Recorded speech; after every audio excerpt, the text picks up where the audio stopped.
On va essayer de parler justement de capteurs, un petit peu comment les construire, les différentes méthodes, comment les améliorer et comment les ports notamment peuvent permettre de faire des progrès sur les différentes caractéristiques des capteurs.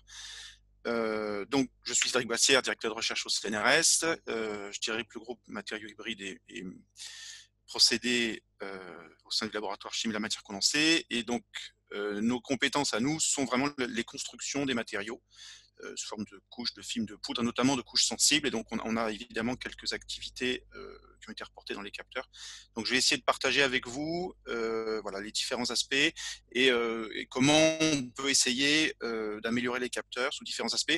Un élément qui me tient beaucoup à cœur, c'est le coût, notamment, puisqu'il y a, enfin, il y a quand même un certain nombre de trous d'analyse qu'il faudrait pouvoir monitorer avec des capteurs pas chers, notamment des écoles, les bords des champs sur les pesticides, voilà, les monitoring privés qu'on pourrait suivre en live. Voilà. Donc, on va essayer de parler un petit peu de tout ça et de vous montrer quelques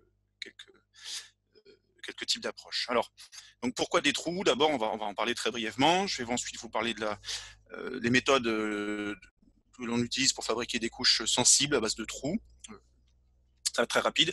Ensuite, quelques exemples de principes de capteurs. Donc, des capteurs acoustiques, alors très haute performance, ceux-là.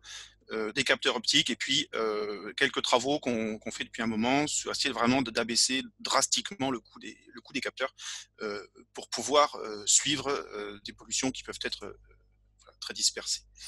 Donc pourquoi des trous? Le principe de fonctionnement d'un capteur, pour ceux qui souhaiteraient voir, en gros, est assez simple.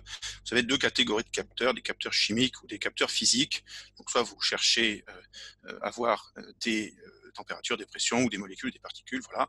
Ces éléments-là interagissent ou perturbent un matériau ou un principe physique et l'objectif du capteur est de suivre un signal ou une modification de signal ou de propriété et d'analyser au cours du temps. Voilà.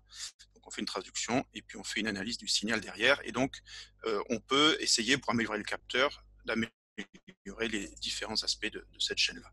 Si on fait une analyse un peu globale, on peut caricaturer. En gros, je peux regrouper ici 5 points clés qui sont importants pour un capteur. On veut un capteur qui soit sensible, évidemment.